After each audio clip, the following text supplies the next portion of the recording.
নমস্কার, কলিস কিচেনে সবাইকে স্বাগত জানাচ্ছি। আজ আমি গাজর আর বিট দিয়ে কাটলেট বানাচ্ছি। গাজর আর বিটটা সবাই বেশি খেতে চায় না, এর জন্য কাটলেট বানাচ্ছি বিট আর গাজর দিয়ে। এখানে গুঁড়া মশলা নিয়েছি, হলুদ, ধনে, জিরে, পরিমাণ মতো লবণ, আর নিয়েছি 2টা গাজর গ্রেট করে, একটা বিট অর্ধেক গ্রেট করে নিয়েছি সুজি, আর লাগছে ব্রেড ক্রাম্ব। এখানে পাউরুটিতে মিক্সিতে ঘুরিয়ে ব্রেড ক্রাম্ব বানিয়ে নিয়েছি। একটা বাটিতে গাজরটা নিয়ে নিলাম, গাজরের সাথে বিটটাও দিয়ে দিচ্ছি, গ্রেট করে রাখা বিট যে কোনো কিছুর সাথে মিক্সড করলে কালারটা ডিপ কালার হয়ে যায়। এখানে গুঁড়া মশলা আর পরিমাণ মতো লবণ দিয়ে দিলাম। বিটের কালারটা যেহেতু রেড, সব কিছুই রেড কালার হয়ে যায় বিটের সাথে মিক্সড করার দরুন। ব্রেড ক্রাম্ব দিচ্ছি এখানে 2 চামচ, 3 চামচ,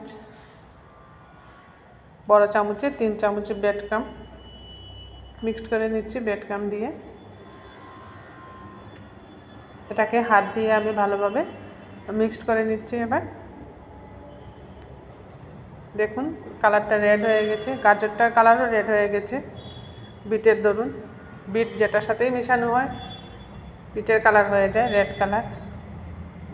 মিশ্রণটা একটা বাটিতে নিয়েছি, আর একটা বাটির মধ্যে আমি ব্যাটার বানিয়ে নিয়েছি সামান্য বেসন, হলুদ আর লবণ দিয়ে একটা ঘন ব্যাটার বানিয়ে নিয়েছি। বিটের মিশ্রণ থেকে এইভাবে অল্প অল্প মিশ্রণ নিয়ে কাটলেটের শেপ দিয়ে দিচ্ছি, লম্বালম্বি করে কাটলেট বানাচ্ছি। এইভাবে লম্বা শেপ দিয়ে দিচ্ছি। এবার এই ব্যাটারটার মধ্যে ডুবিয়ে ব্রেড ক্রাম্বে কোট করে নেব। এই মিশ্রণের মধ্যে আমি আলু সিদ্ধ করে দিই নাই, আপনারা ইচ্ছে করলে আলু সিদ্ধ করে দিতে পারেন, বাঁধাকপি কুচিয়ে দিতে পারেন। আমি শুধু গাজর আর বিট দিয়েই বানাচ্ছি। ব্রেড ক্রাম্বে কোট করে নিচ্ছি। এখানে ব্রেড ক্রাম্ব হিসাবে আমি সুজি কোট করছি। ব্রেড ক্রাম্বটা দিয়ে দিয়েছি মিশ্রণের মধ্যে, আর সুজি দিয়ে কোট করছি। সুজি দিয়ে কোট করার দরুন বাইরের দিকটা খুব শক্ত হয়, খুব ক্রিস্পি হয়।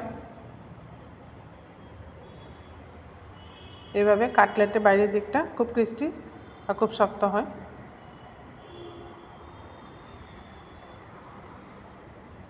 সুজি দিয়ে এইভাবে কোট করে নিচ্ছি, হাত দিয়ে চেপে চেপে শেপটা ঠিক করে নিলাম। এভাবে একটা একটা করে আমি প্লেটে বানিয়ে রাখছি। আরেকটা আমি বানিয়ে দেখাচ্ছি। একই রকমভাবে সমপরিমাণে মিশ্রণ নিয়ে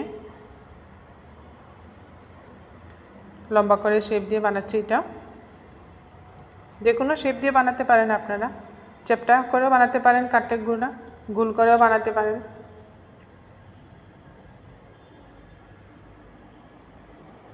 এইভাবে হাতে চেপে চেপে শেপটা ঠিক করে নিচ্ছি।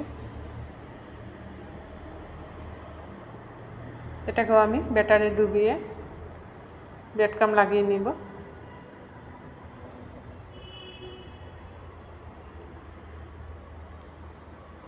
ব্যাটারটা ঘন বানিয়েছি, ঘন ব্যাটারে ডুবিয়ে সুজির মধ্যে কোট করে নিচ্ছি।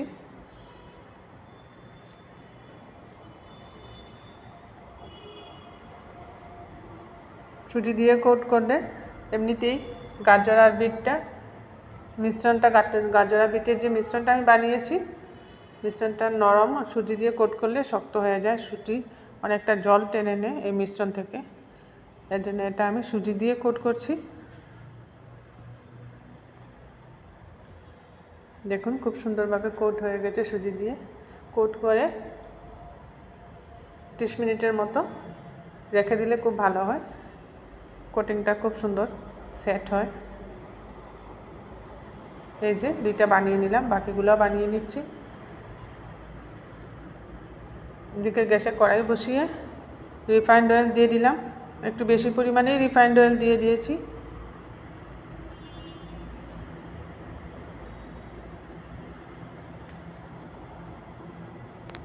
তেলটা গরম হয়ে গেছে, এবার এক এক করে আমি কাটলেটগুলো তেলে দিচ্ছি।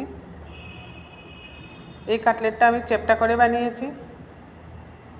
আমি এখানে 3 রকমভাবে শেপ দিয়েছি, চ্যাপ্টা করে বানিয়েছি, লম্বা করে বানিয়েছি, আবার ছোট ছোট গুলগুল করে বানিয়েছি। বাচ্চাদের জন্য আমি ছোট ছোট গুলগুল করে কাটলেট বানিয়েছি।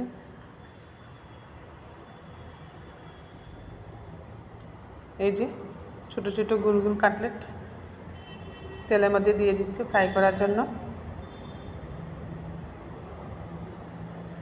বাচ্চারা তো এমনিতেই বিট খেতে ভালোবাসে না, ওদের জন্য ছোট ছোট করে বানিয়েছি, ওদের ভালো লাগবে ছোট ছোট কাটলেটগুলো সসে ডুবিয়ে ডুবিয়ে খেতে খুব ভালো পাবে। এতে করে গাজর বিটটাও খাওয়া হয়ে যাবে বাচ্চাদের।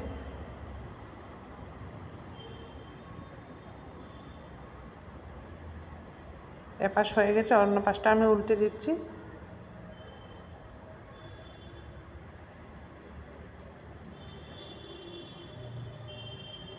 সবগুলোকে উল্টে দিচ্ছি এভাবে।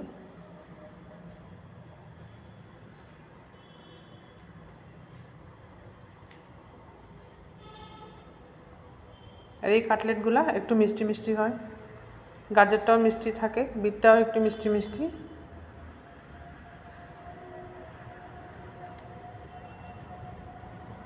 এপিট উপিট করে উল্টে উল্টে এগুলোকে আমি ভেজে নিচ্ছি। একটু কড়া করে ভাজবো। আর সুজির কোট দেওয়ার দরুন চপের বাইরের দিকগুলা খুব ক্রিস্পি হবে, শক্ত হবে, অনেকক্ষণ মুচমুচে থাকবে চপগুলা।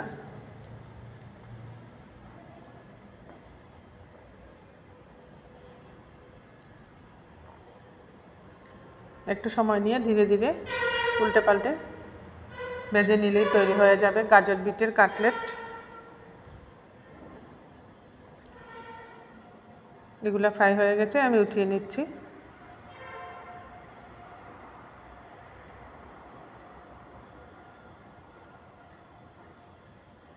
ছোটো ছোটোগুলো দেখতে সুন্দর হয়েছে।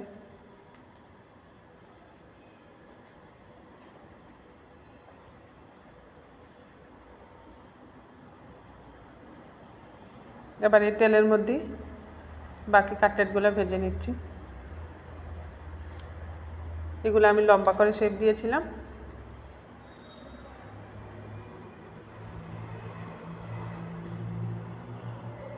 এই কাটলেটগুলো কোট করে আপনারা ডিপ ফ্রিজে স্টোর করেও রাখতে পারেন। 7-10 দিন এমনিতেই স্টোর করে রাখা যায় কাটলেটগুলো। যখন করে কোনো অতিথি আসে সাথে সাথে এগুলো ফ্রাই করে অতিথিদেরকে সার্ভ করা যায়।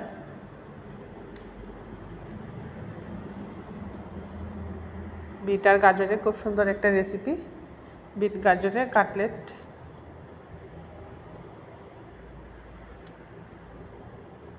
সাথে যে কোনো সস, কাসুন্দি এগুলোর সাথে পরিবেশন করতে পারেন বিট আর গাজরের কাটলেট।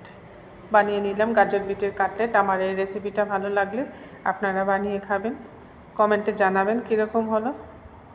আমার চ্যানেলটা সাবস্ক্রাইব করবেন।